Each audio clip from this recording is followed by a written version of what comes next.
now we got the pleasure to have Professor Abigid Ramzi is going. You don't need to introduce Professor Abigid Ramzi to you. He's iconic in Nasr al-Aini Department of Aesthetic and Ecology. He is very specialized in the topic he's going to speak to us about, before the blood stem cell bank.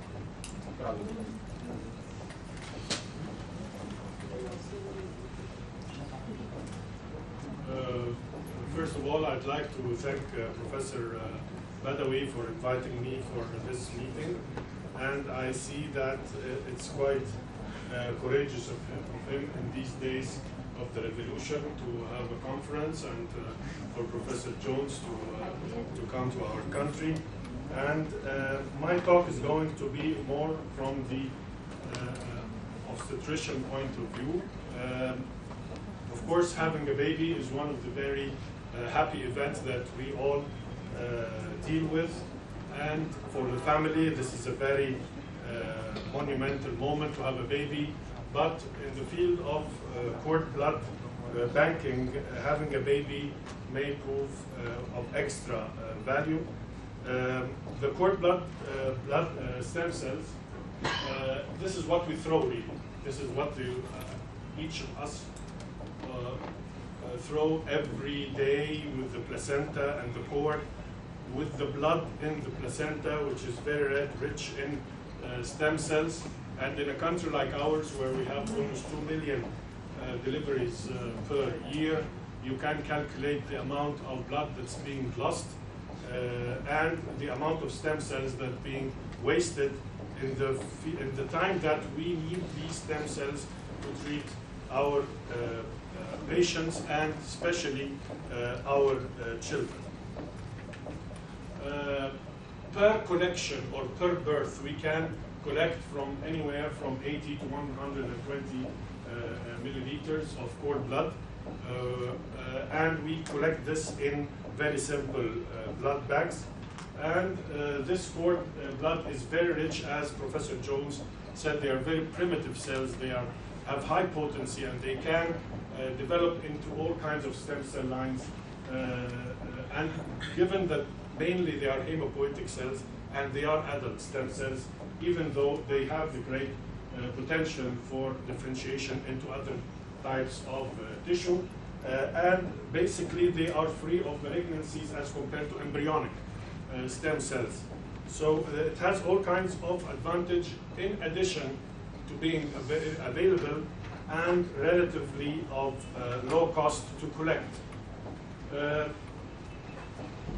The amount of blood that we collect, or the amount of mononuclear cells that we collect from each delivery, will be fit only for one injection, because we get this question a lot. It's just for the treatment of one person. This person will be treated in a single episode with these stem cells. However, there is great research in the line of expansion of the volume of these stem cells, maybe for treating the same person with several injections. So where do we use the cord blood stem cells? Of course, 40 years ago, or maybe more than 40 years ago, the whole story started with bone marrow transplants. And as you know, bone marrow transplant is very expensive and is very sophisticated, but it really did offer new hopes for patients with blood diseases like leukemias.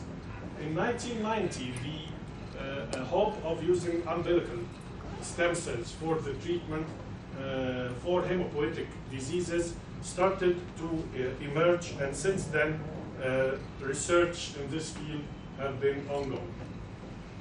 So up to this point, the research have been concentrated, as Professor Jones said, in heart disease, liver diseases, diabetes, stroke, multiple sclerosis, Alzheimer, Parkinson's, spinal cord injury, and systemic lupus. This is mainly the fields that we use the cord blood stem cells in. The question that you asked, the stem cell from one baby is very compatible with, of course, this baby to treat him. It's compatible with his brothers and sisters, and it's compatible with the family from the mother's side and the father's side. But as you go along in the family line, you may need some cross-matching for the tissue typing. But generally speaking, cord blood stem cells are quite adaptable in this field, that strict tissue typing may not be needed as other adult tissues. So we can use it for the siblings of the family and the rest of the family members. So where do we use real value of the cord blood stem cells? As I was discussing with Professor Bedouin and Professor Jones, it's time for us in Egypt to have this public cord blood bank. We have all the parameters needed. We have the know-how, we have the deliveries and the blood, and we have the facilities and the space to do it. And as we discussed, whole Egypt needs only one public bank. We don't need several public banks. And I've presented this prototype of a hybrid bank. That's part of it will be by money. You pay money to keep your cord blood for the family, and the other one maybe will be free for collecting as much as possible the cord blood and tissue typing them for the future use for the cancer hospital for children, or the research centers for the cancer treatment all over the country. As for the family, we have been in this field since 2006, and it's gaining popularity. And families tend to store their baby's blood for future use. It can be stored up to 25 years, as I'm going to show you the process. And as I said, even when we have twins, they ask to have each baby's blood be stored to get more and more chance for the family to be treated by cord blood cells. But it has some regulations. It's not to be donated to any other party than the family. It's not to be used for research. So it has some restrictions. As for the international statistics for cord blood banks, in the United States, they have 427 cord blood banks. In Canada, now 7, I think now there are 8 cord blood banks.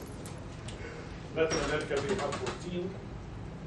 Europe, they have 38, with only 7 in the UK alone.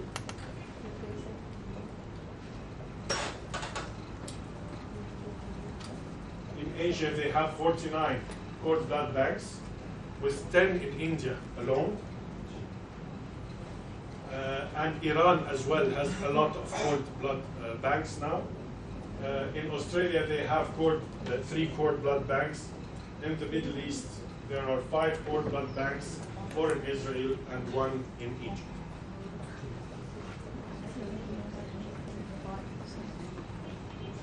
Uh, 350,000 cases or samples are stored in the US alone, 36,000 in Malaysia, 4,500 in Australia,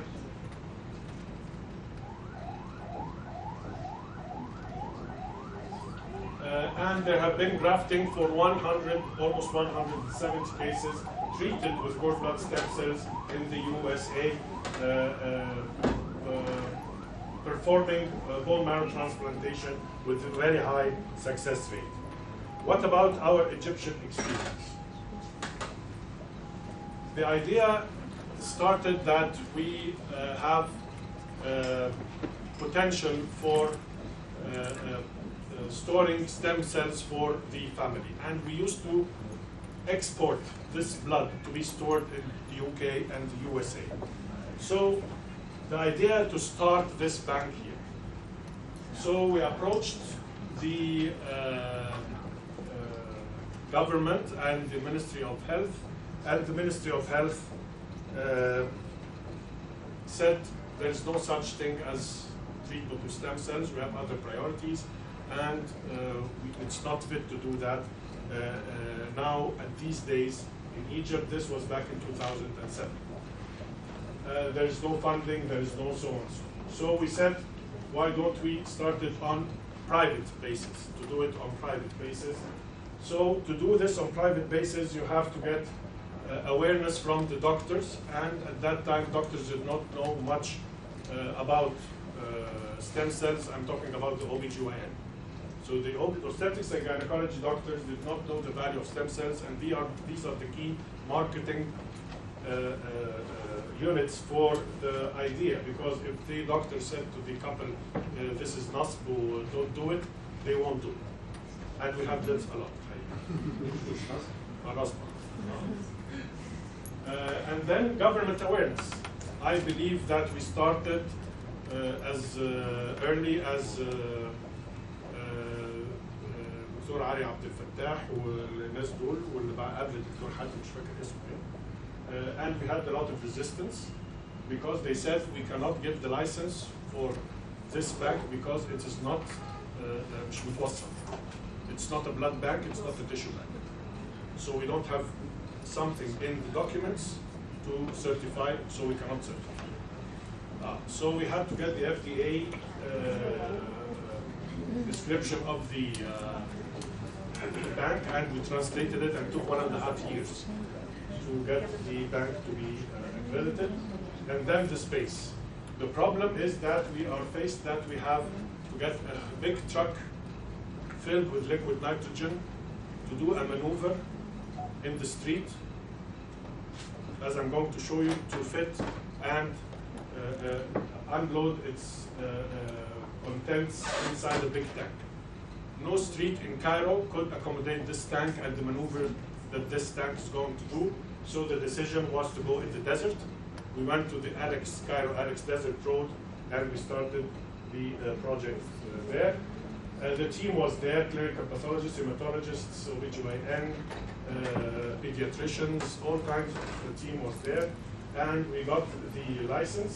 And then we started to discuss the legislation on the storage for 20 years, the insurance for the storage, and the religious part of storage and collecting stem cells from the child.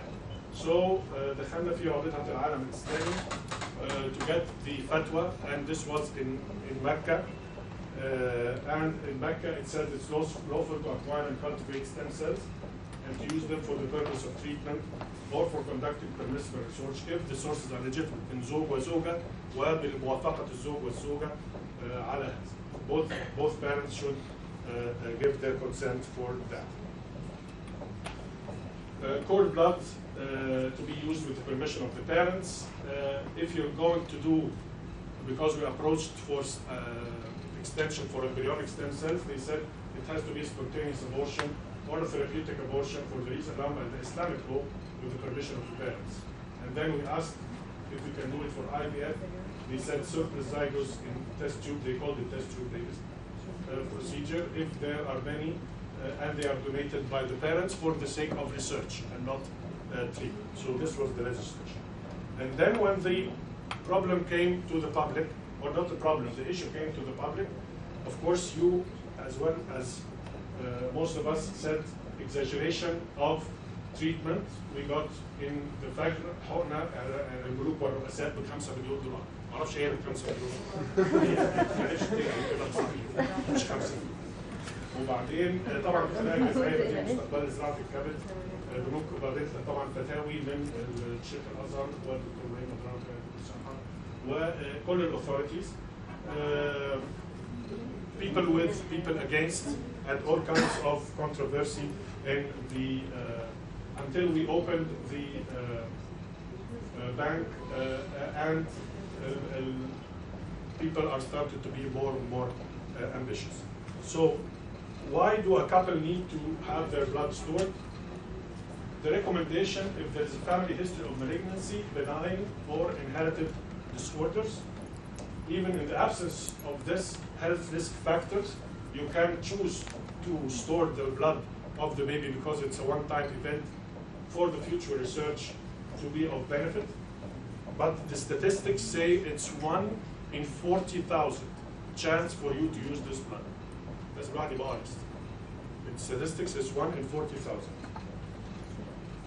If the costs are affordable, if you have the money to do it, and it's for value for you, you can do it, because it's during delivery only of your family, of the baby, that you can store the blood. So, for us as gynecologists and for people interested, how do we collect the cord blood? It takes just 5 minutes after delivery of the baby. It's very safe. It's not harmful to the baby or to the mother.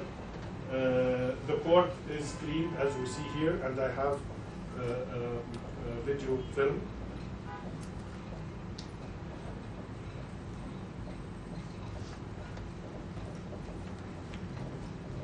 First of all, you check the expiry date and the specifications of this 125 cc specially designed bag for cord blood banking, cord blood collection.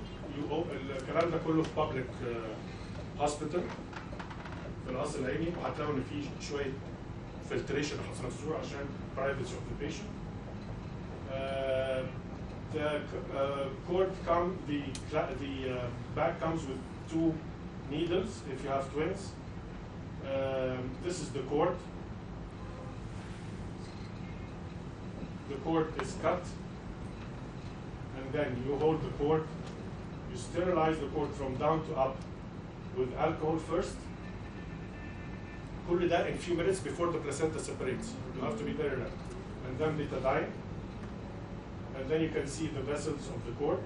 Very carefully, you open the gates for the blood to flow, and then you start from the kocher تحت خالص وتبتدي تحطه inside the vessel. The blood will flow down here to the back by gravity. It's all by gravity.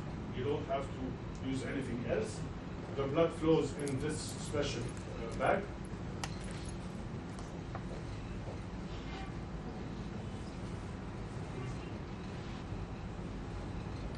After you finish, you dry up the vessel. خلص خلاص مفيش تاني. تشوف vessel تاني أعلى منه. تقفل بصباعك تحت طبعا. وتخش في الvessel اللي أعلى. You go higher up towards the placenta. Even if you get the gush of blood, the placenta separating continue, do not stop. And then you ask the nurse to milk the cord to get as much blood flowing from the placenta to the cord, to the bag.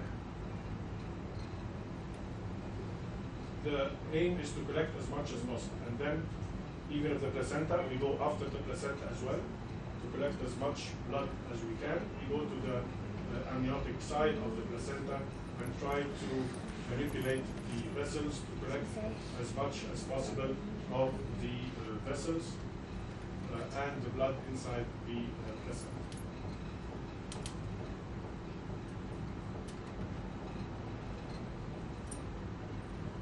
And then after we finish that, we do 2 ties عقدتين في اللاين بتاع الدم, very tight, to prevent any contamination going inside the bag. And then we make a loop in the line of the bag, and we use a cord clamp to clamp it to make sure that it's not to be contaminated. And then after that we cut the needles.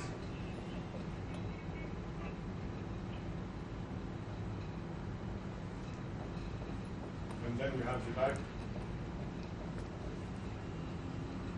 We just move the bag for the anticoagulant to mix with the blood. The bag is then labeled, very carefully labeled with the name of the father, name of the mother, date of collection, name of the doctor, name of the facility, and then transported to the bag at room temperature. No refrigeration is required. Then in the lab, closed automated system. كل حاجة اوتوماتيك، مفيش حاجة بتتحط بالإيد خالص. بتتحط الباج في هذا الكونتينر. This container goes into the centrifuge, and the centrifuge in 2 levels. First at 1400 centrifuge for RCFs for 20 minutes, and then 80 for 10 minutes. You end up with this bag having the RBCs, the heaviest, in the lowest part of the bag, the mononuclear cells in the middle, and then the plasma above it. You separate this bag, the blood and the plasma, to be reused as any blood and plasma again, if you'd like, for transfusion. And then the mononuclear cells is collected in this special bag. The special bag, small bag, is barcoded. The barcode is very important. This barcode is internationally, can be read anywhere in the world, with the name of the mother, name of the father, the date, the amount of the CCs collected, the temperature it was collected in, everything in the data. This cord blood has 97% mononuclear cell concentration. This metal K envelope is very important. It has to be tightly closed and protected and labeled, because after that you deliver this stainless steel jacket to the robot. ده روبوت دراع آلي هتسلم له الانفلوب ده. This, because this is the tank containing the liquid nitrogen. This tank هوريكم بعد كده is connected through a tube outside the building with a huge tank of liquid nitrogen. So it's not advisable to open this every time and put the back in as we did in the manual process, because this is an automated process. You open this hatch, you deliver the sleeve to this robotic arm, and then this robotic arm will do the job for you. The robotic arm will take this stainless steel with the blood bag inside it, dips itself inside the vapor part of the liquid nitrogen at minus 96 degrees centigrade, to be kept there for 20 or 25 years. No electricity is needed. This tank has a sensor. Whenever the level of the liquid nitrogen drops, بيفتح الفالف ياخد من التانك اللي بره يعوض نفسه. This tank is monitored 24/7 online by internet with the manufacturing company, غير ما نقول دعاية, in Dubai. The headquarters in Dubai, 24/7 monitoring this.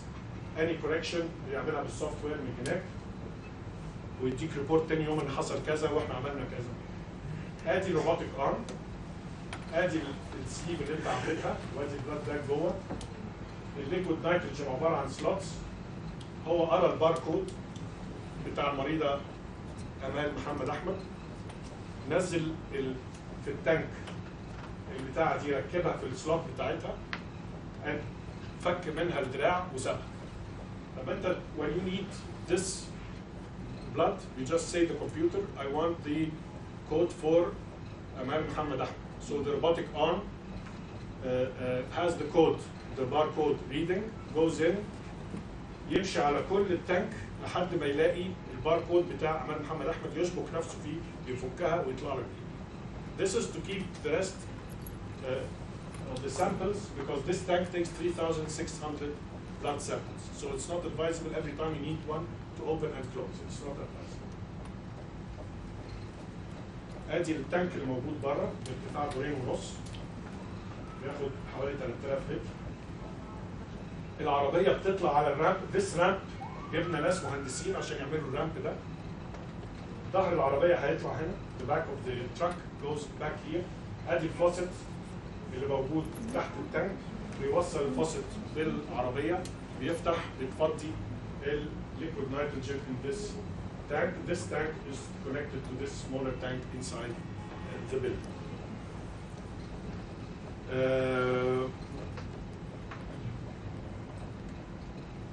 At the end, I'd like to thank you and being proud of my Nasr Aini Institute. So this is our old hospital, and this is our new Asrain Fransawi. And this is the new OB/GYN clinic, our hospital that we are working in right now. Thank you very much. شكرا جزيلا دكتور عبد المجيد. Very illustrative talk. And we open the floor for discussions if you'd like to ask. بس طب جيت على اذنك الكورد بلاد ده ما فيش ما بيتعملوش تيشو تايبنج قبل ما يحصل له ستورج؟ لا ما بيتعملوش هنا في التيشو تايبنج الا لما except when we come to use it because this is family cord blood. So when we need for specific member of the family we do the tissue typing. اللي حضرتك بتقوله التيشو تايبنج يتعمل لما بنكون بنعمل public. this is private. Yes. ما هو ده القصه موضوع. When you do public بتاخد عينه صغيره قوي small sample do it for typing وبينزل على الكمبيوتر كده. الكلام ده تيشو تايبنج بحيث حضرتك مش هتقول له الاسم. انا عايز this type of tissue typing هينزل ايه؟ الكوست في البرايفت 11,500 مصري. وبعد كده كل سنه بيدفع حوالي 1000. This storage has special collection type in development market. Available in the market, a special collection has collection set for the Polish club. Yes, yes. Available in the market. Yes. And satisfied. لا بس طبعا كله مستوى.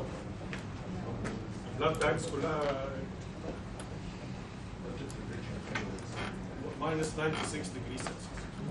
Vapor of liquid nitrogen. Vapor مش liquid. Vapor. Vapor. لا مش liquid. Dr. Abdelmajid, any more questions? I'd like to ask you a question. I think Elena can contribute to this as well. In the era of induced pluripotent cell, what do you think the potentials of using cord blood stem cell in the future? Beautiful. Induced pluripotent cell. Is this for me or